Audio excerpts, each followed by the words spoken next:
MGX Minerals is revolutionizing the new energy economy with patented lithium extraction technology, replacing traditional solar evaporation using low-cost, low-energy nanofiltration. The first system of this paradigm shift technology is currently being commissioned. MGX Minerals trades on the CSE, symbol XMG, the OTCQB, symbol MGXMF, and Frankfurt, symbol 1MG. For more information, visit our website, mgxminerals.com. Welcome to the Goddard Report. Comments made on the Goddard Report and TalkDigitalNetwork.com are an expression of opinion only. Here is Jim Goddard. My guest is investigative reporter Bob Mackin, publisher of TheBreaker.News, his website, TheBreaker.ca. Welcome back to the show, Bob. Thank you. What's the latest in the Vancouver race for mayor?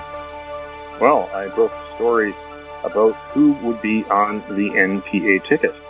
The NPA decided on July the 30th that they would run several people for council and other positions in the civic elections. A very interesting group of people. They got a conservative from East Vancouver, Jojo Quimpo, who ran in 2015 in a riding which really he had no chance of winning. But they're trying to get the Filipino vote that way by running Jojo Quimpo. A Fraser Valley import, Justin Goodrich, who's involved in the public relations industry, is also going to be on the NPA ticket. An interesting one is Kathy McGarrigle, former Chief Operating Officer of Coast Capital Savings. That's the Surrey-based credit union, which is trying to go national.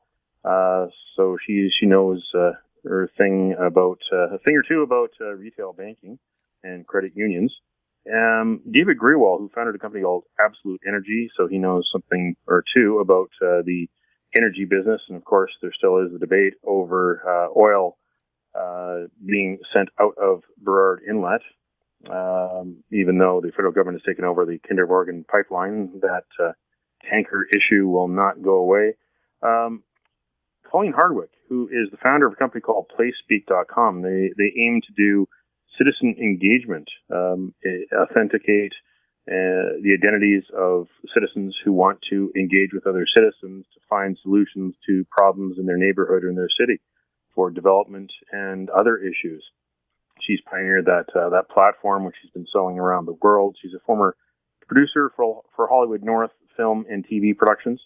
And she's got some interesting lineage. Her late father, Walter Hardwick, was a professor at UBC, and he co-founded the Electors Action Movement, better known as TEAM. And he was on city council at the end of the 1960s and start of the 1970s. And the one that is the big surprise is Rebecca Bly. Now, she describes herself as a, quote, vision and goals coach, end quote. She has some interesting clients. One of those clients is Ken Sim, his company called Rosemary Rock Salt Bagels. Well, Ken Sim is the mayoral candidate for the NPA, as decided back in early June. And one of our other clients is a company called Kit and Ace, and that's Chip Wilson's post-Lululemon company. So Chip Wilson has been the mentor to Ken Sim and essentially helped announce Ken Sim's candidacy for the NPA nomination, and continues to be a big supporter of Ken Sim. So here's someone who has connections to both Ken Sim and Chip Wilson, essentially a consultant, for lack of a better word, Rebecca Bly, who is running for the NPA City Council ticket in the October 20th election. It's also interesting, her name, Bly, sounds a lot like the captain on the Mutiny and the Bounty from 1789, and there's been a mutiny or two along the way historically in the NPA, and funny enough, the president of the NPA, Greg Baker, his computer store is right next door to a toy store in Kitsilano called No Pirates Allowed, NPA. But the NPA that's running Ken Sim and his team in the civic election, of course, is called the Nonpartisan Association, even though it very much is a party which is a coalition of those in the center and left, those who lean towards the BC and federal Liberals, as well as the Conservatives. We'll see how this goes, but the interesting part of it is this was all chosen behind closed doors. There was no meeting of the party membership to say yay or nay to any of these candidates. It was all done behind closed doors. The board and committees decided that these were the best people to put forward on the ballot for the October 20th election. We'll see if the voters also agree. We'll have more with Bob Mackin right after the break. I'm Greg Johnston, CEO of Carl Data Solutions, an industrial Internet of Things company that provides big data solutions for monitoring critical infrastructure. Carl Data offers machine learning and predictive analytics features through our cloud-based applications to deliver key asset-saving operational insights from massive amounts of data. Carl Data trades on the CSE symbol CRL and the pink symbol CDTAF. For more details on Carl Data, please visit carlsolutions.com. Avon Resources Limited is a gold exploration company with significant projects in British Columbia, Saskatchewan, and the Yukon. Trading on the TSX Venture Exchange, symbol ABN, and the pink symbol ABN-AF. Surrounded by world-class gold deposits and mines, Avon's 23,000 hectares Forest Kerr Gold Project is located in the heart of the Golden Triangle in northwestern BC. For more information, visit us at avonresources.com. Welcome back. We're speaking with Bob Mackin. Bob, you dug up some interesting info about the notorious North Vancouver townhouse Hostel Owner.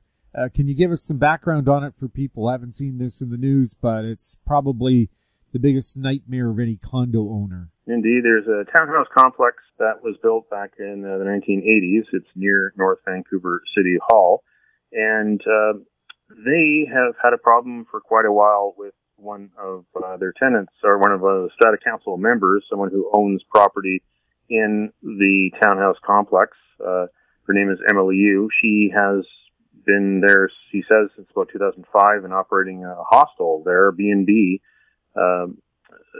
since the mid-2000s. And in 2016, the Strata Council had enough of the people coming and going and causing noise and causing disturbances, and the fact that there were serious health and safety issues by Emily Yu hosting and selling space to people to live in her townhouse.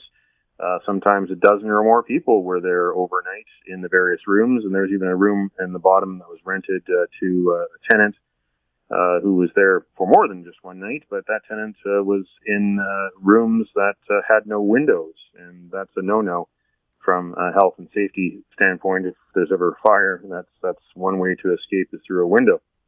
So the Strata Council took action. They complained a lot to North Vancouver City Hall, and North Vancouver City Hall, like a lot of city halls in this kind of predicament, doesn't exactly take swift action. They do a lot of pussyfooting. They will schedule inspections by their bylaw officers, and they'll send letters and say, you need to do this, you need to do that, please do this by this date, and please do that by that date. But the consequences aren't quite there. So it's really up to a Strata Council to take the action, to dig into its pockets and spend money on lawyers. And that's what they did. They pushed this into the Civil Resolution Tribunal, which is a lower level of court. But they got it in front of one of the adjudicators at the Civil Resolution Tribunal in last year, and a decision last September by the vice chair ordered Emily Yu to pay more than $6,000 in fines, ordered her to toe the line, follow the Strata bylaws, and ordered her to stop operating her townhouse as a short-term rental under 6 months. Stop being an Airbnb hostess.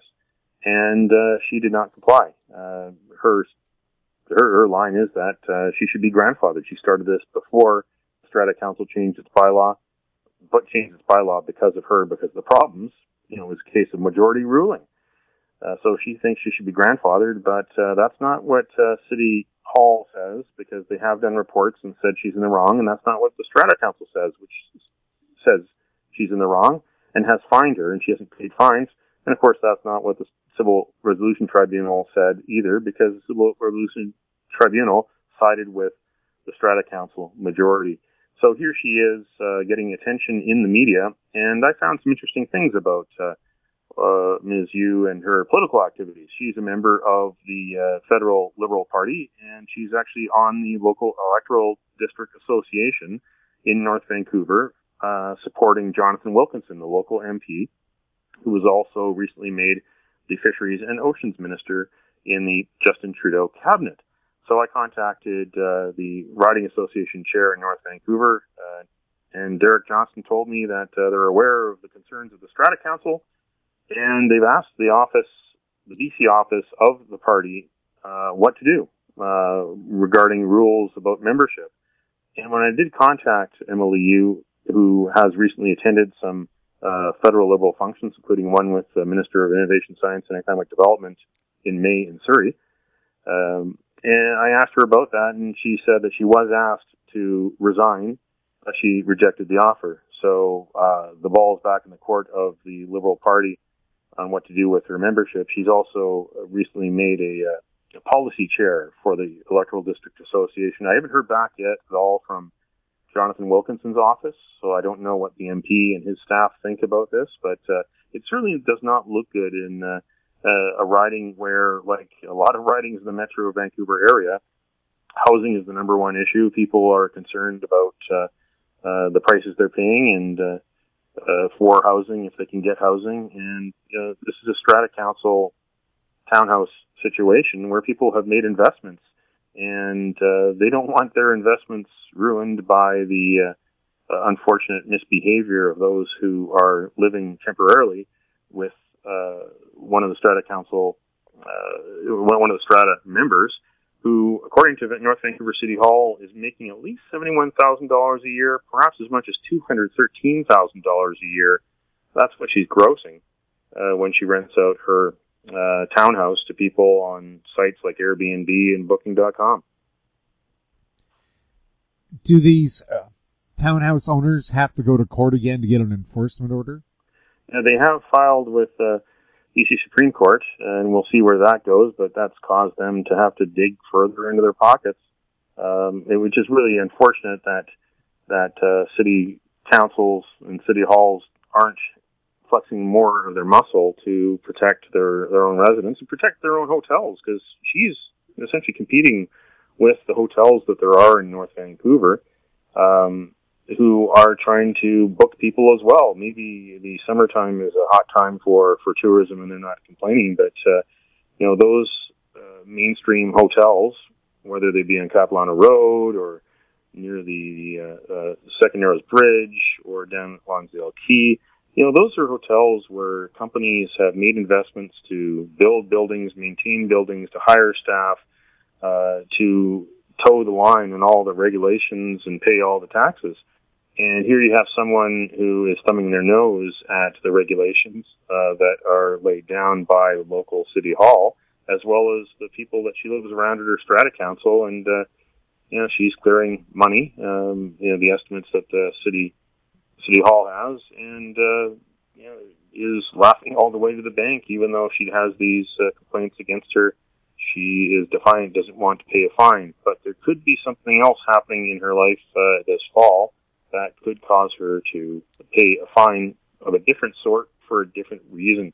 I also found out that she is subject to the disciplinary proceedings of the Mutual Fund Dealers Association of Canada. There's a 3-day hearing in November.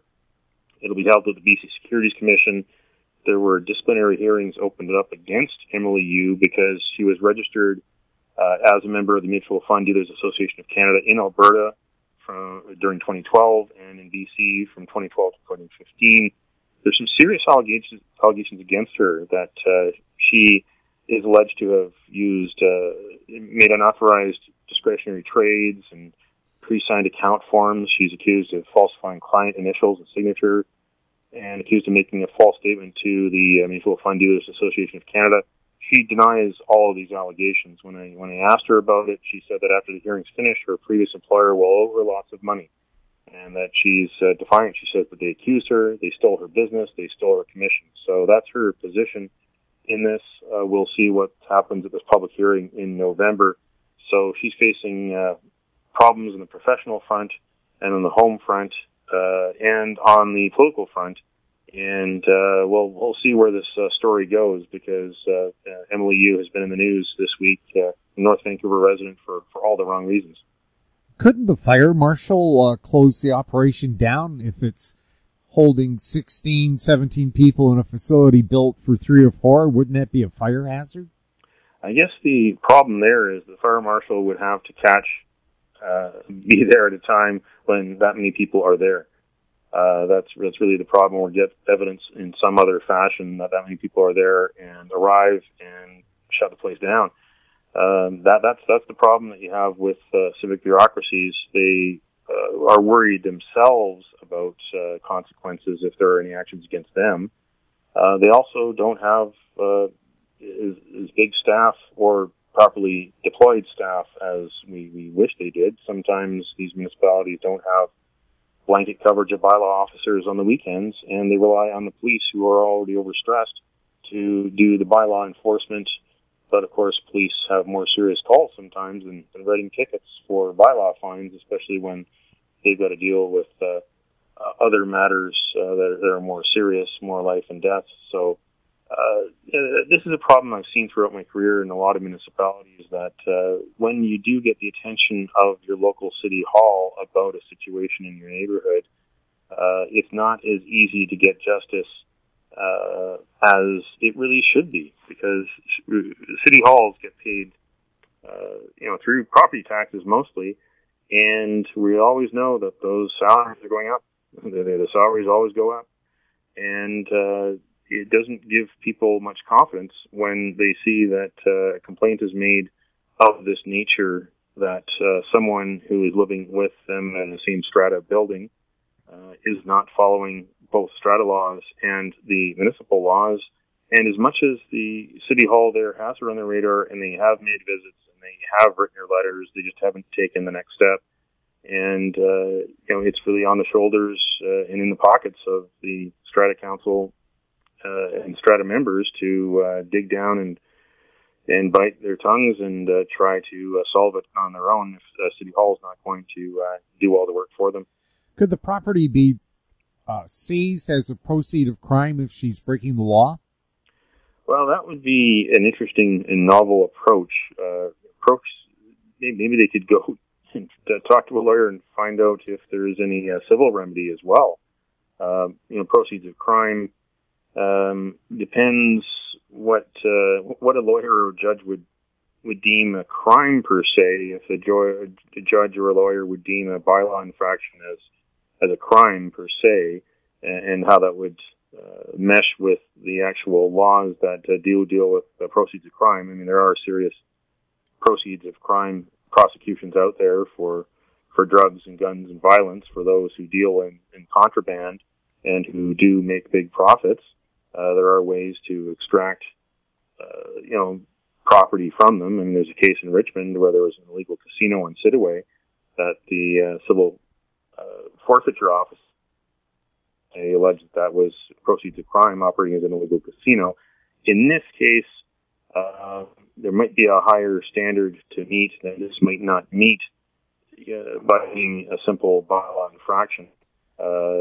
It is less serious, but nonetheless, it's still a big inconvenience for those who live around her. Maybe there's a way for the Strata Council to find its own remedy and start finding her and start suing her and start using liens against her. There must be other tools in their toolbox. One thing that they are looking forward to, though, is the NDP recently decided to make the fines that Strata Councils can levy go up this fall. So right now it's about $200 a day for a maximum fine for someone who's flouting strata laws. Well, in the fall it'll be $1,000. So maybe when that happens, maybe then they might get the action that they deserve. But for now, it's a problem they're facing, and I think they're also hoping that those that do. This is the other remedy that they're exploring, is those companies that do offer space in their website help promote this address, that maybe they will then see the light and say, well, if this doesn't meet local laws and doesn't meet Strata Council bylaws, well, why is it on our website?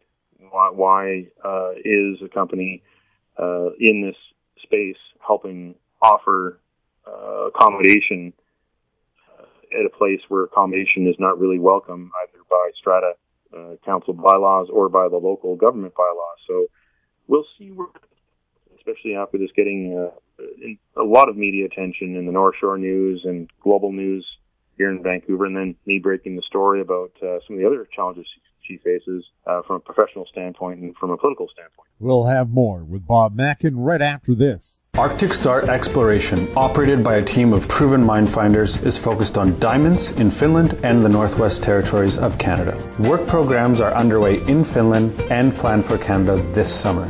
Arctic Star trades on the TSX Venture Exchange symbol ADD, on Frankfurt symbol 82A1, and the OTCQB symbol ASDZF. Please visit our website arcticstar.ca or call us at 604-689-1799. Don't miss out. Stay informed. Receive the HowStreet.com weekly recap with thought-provoking podcasts, radio, and articles delivered to your inbox. Sign up for the HowStreet.com weekly recap on our homepage at HowStreet.com. Welcome back. We're speaking with Bob Mackin. Bob, who's behind the Yes campaign for the proportional representation referendum, and what's the connection to the No campaign? Well, in late this fall, in late October into November, we're going to be given a chance to vote by mail on whether to change our electoral system in British Columbia from first past the post, which it basically has always been, into proportional representation. Choose a new system to vote that will have some positives if people do vote for it, that it would essentially end the duopoly system we have here with the two coalitions.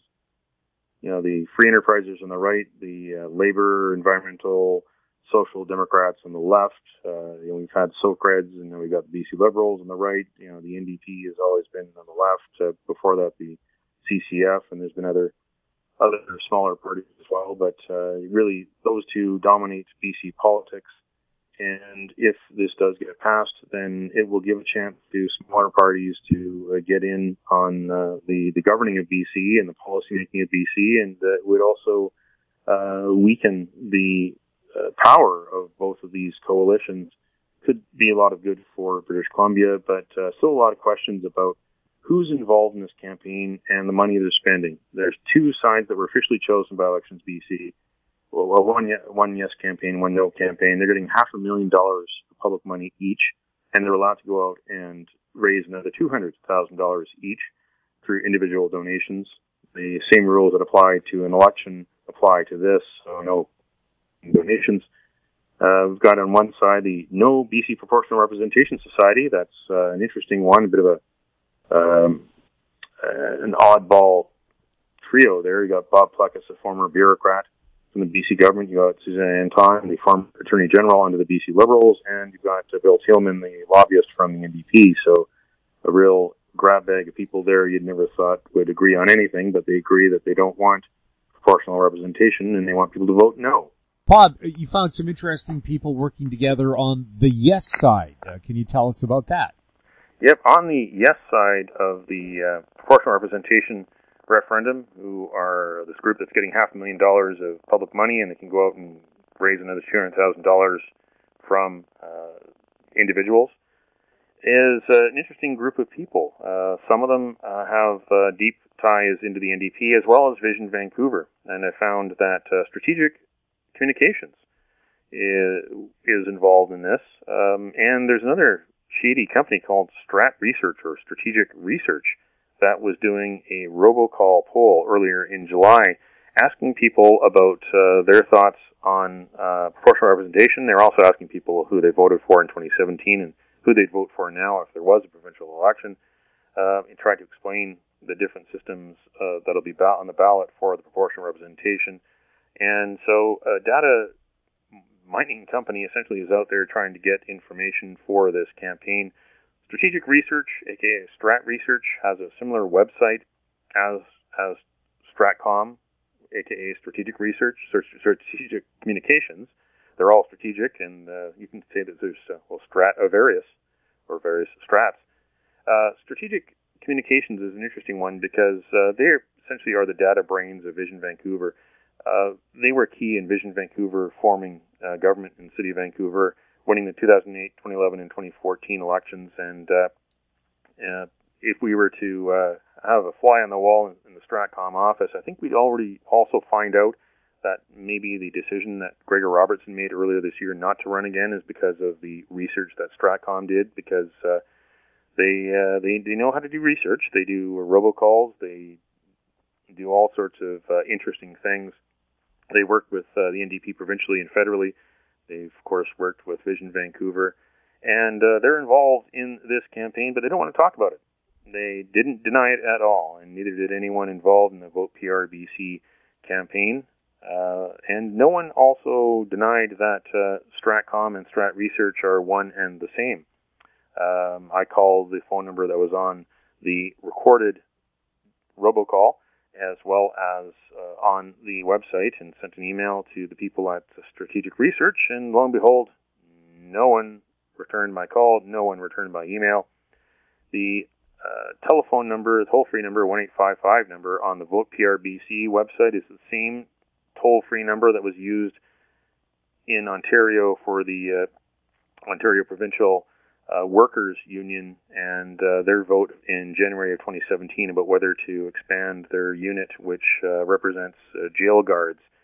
And in that vote that was held in January 2017, Stratcom, aka Strategic Communications, was acting as the independent external third party to conduct the secret ballot phone-in vote. So the phone number from that in January 2017 has been recycled for the Make Every Vote Count Society, aka Vote PRBC, and their campaign. Their campaign also includes former co-chair of Vision Vancouver, Maria Dobrinskaya, as well as Leslie Bolt, who has done communications work for Vision Vancouver and has done taxpayer-funded contracts for the NDP government. Anthony Hodgson is the president of the society, the Make Every Vote Count Society. He's also involved with Fair Voting BC. He's also a UBC professor. And, I tried him to try to find out if he'd tell me anything about it. But no, they don't want to say anything right now of who they're working with. They do say that once this is all over, they will be making all the required documents and disclosures that they have to make to Elections BC. But that's after the campaign.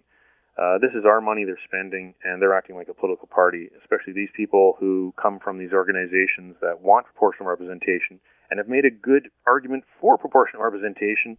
These people are people that also profess to be self-styled proponents of making government more representative, inclusive, transparent, and accountable. Those are their words. But when it comes to them spending our money, they don't want to be transparent and they don't want to be accountable. And you've got to wonder about the credibility of these people if they don't want to adhere to their ideals, their noble ideals, when they're actually asking the public to support them and to give them money, and also are using public money. Why would someone want to vote yes in this campaign? Same thing with the people on the no side. I'm going to be digging to find out more about them. But one thing I do know about the no side is that Bill Tillman, one of the three heads of the no side, actually rents office space from Stratcom. So Bill Tillman, who is one of the three people running the no campaign, is in the office of a company that's deeply involved in the yes campaign. Bill Tillman has a long history with the NDP in Vision Vancouver.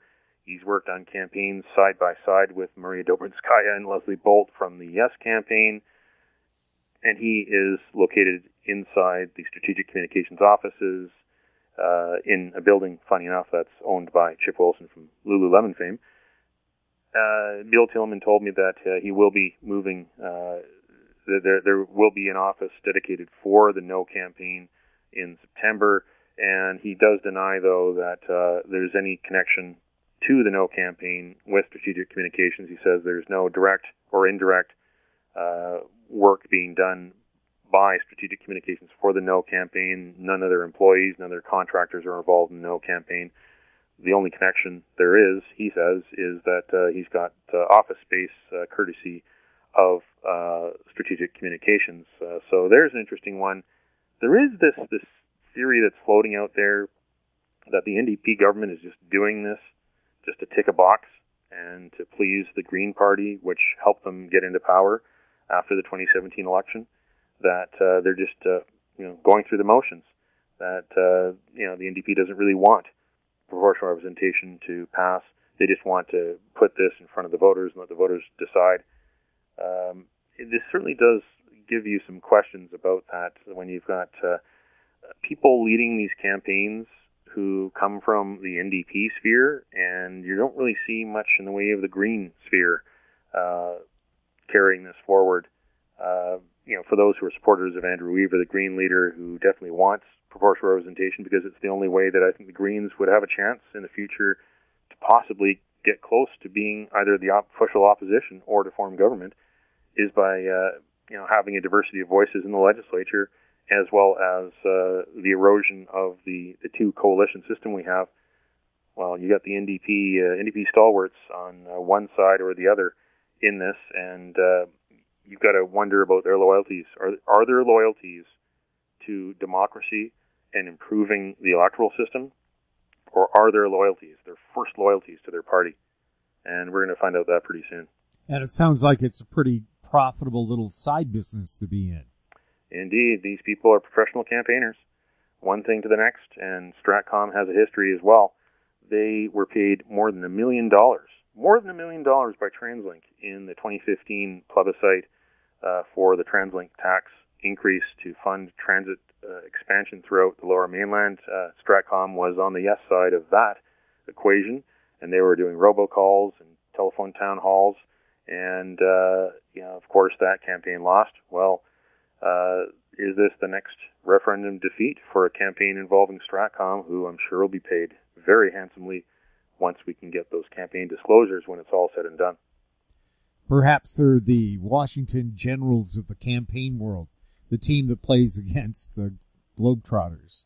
Yeah, that could be one there. Of course, some of these companies that are feeding into the political debate, running campaigns, there are spin-off benefits for them if a campaign wins. I mean, Stratcom, after the NDP got into power last year, was put on a preferred suppliers list for government work to do government polling around advertising campaigns and other services that are needed as when needed. So they did benefit from that.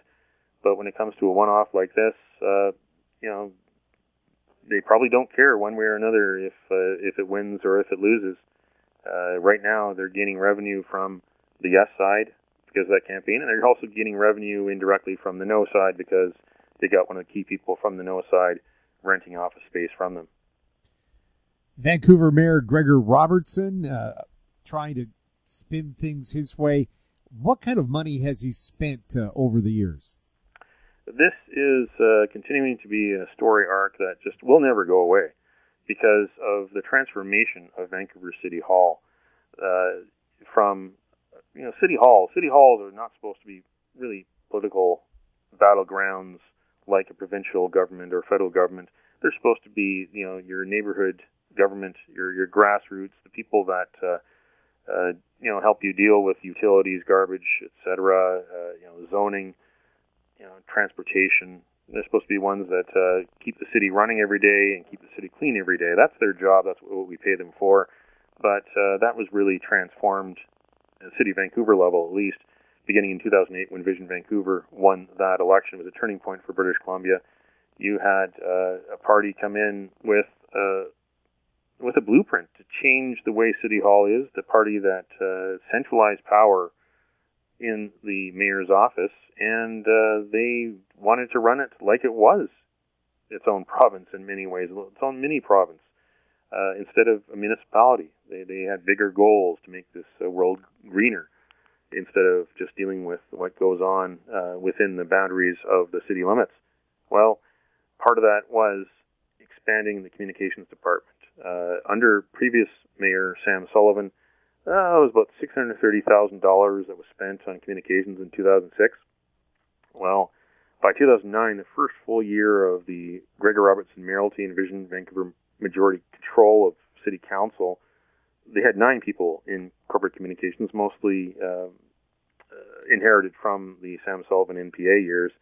But that slowly grew as they got closer to the Olympics, and when they decided to get more tax revenue by raising taxes in in Vancouver, raising taxes on parking and other things.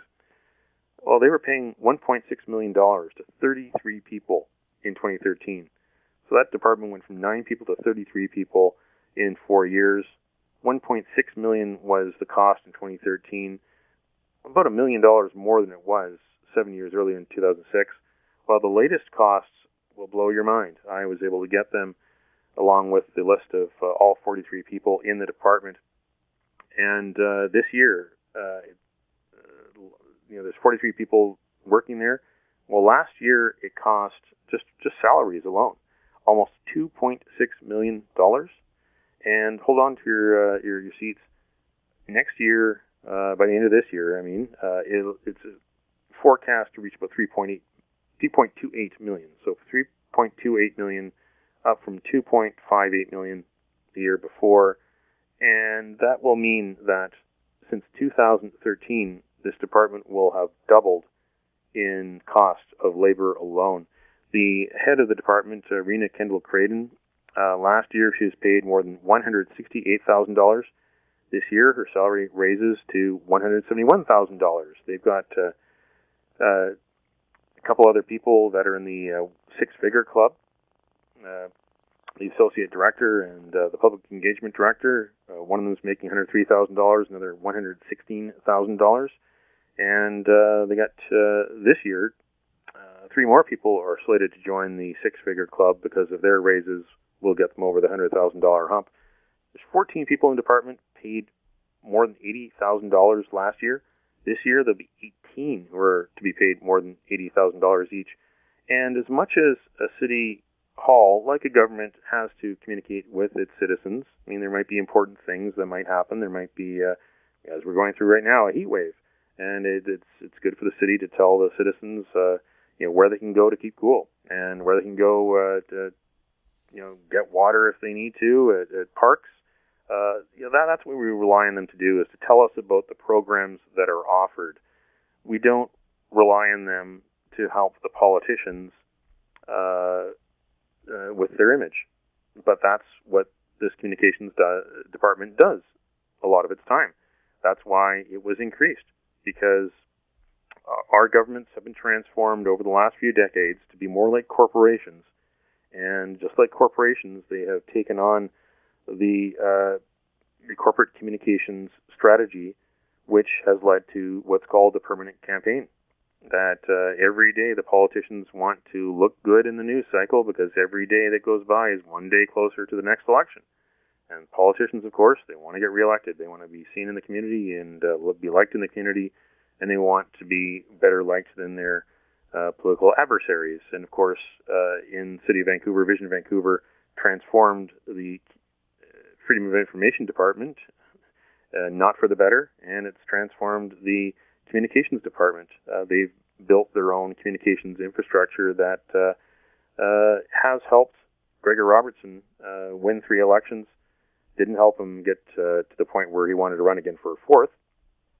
But that's where the money is going. At a time when taxes are being raised, at a time when there are challenges to city budgets, whether it's the homelessness promise that was never realized, and also policing costs, which are always going up, and firefighting costs going up. I mean, there was another fire in South Vancouver at a vacant mansion that's for sale.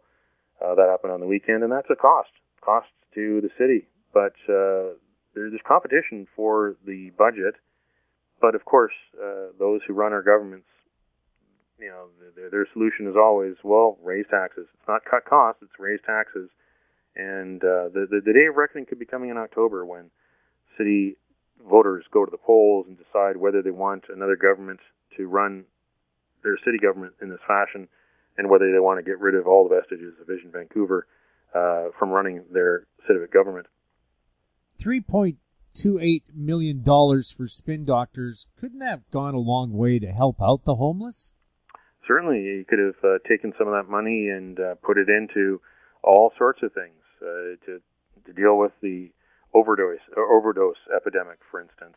But the position of City Manager Sadhu Johnston, whose department includes the Communications Department, is that his word is virtually all work at the city is supported by communications, whether it's infrastructure, whether it's overdose deaths, whether it's public art.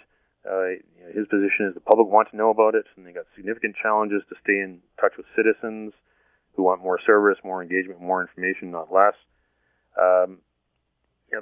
That's his position. But you've got to wonder, why can't this be done on a less, not more basis? Why does it have to be so politically charged? Why can't the city just tell the story of what's happening when it's needed to be told? It spends a lot on communications. This is not the best expenditure of money, especially when it's been decided that communications gets more people than even the gardening department. The horticulture department, there's 32 people who tend the gardens and cut the trees and cut the grass in the city of Vancouver with City Hall and the Parks Board. And there's 43 people working in communications. This is really out of whack, but this is what has happened over the last 9 years under the Vision Vancouver years. This is how they were allowed to transform government and put their own stamp on things. And now it's up to the voters to really ask the tough questions this fall on the way to the October election. And it's up to the voters to decide, and up to the voters to tell the politicians that the voters don't want this anymore, and the voters want some tax relief. Bob, always fun talking with you. Thank you. My guest has been Bob Mackin, award-winning investigative reporter and publisher of TheBreaker.News, his website, thebreaker.ca. You're listening to The Goddard Report on TalkDigitalNetwork.com. Find us on Twitter at TalkDigitalNet. Our popular YouTube channel is Talk Digital Network. Questions for the show or for our guests like Bob can be emailed to info@HowStreet.com. I'm Jim Goddard. Thanks for listening. Comments made on The Goddard Report and TalkDigitalNetwork.com are an expression of opinion only. The Goddard Report is available online and mobile at TalkDigitalNetwork.com. The Goddard Report is a production of How Street Media Incorporated.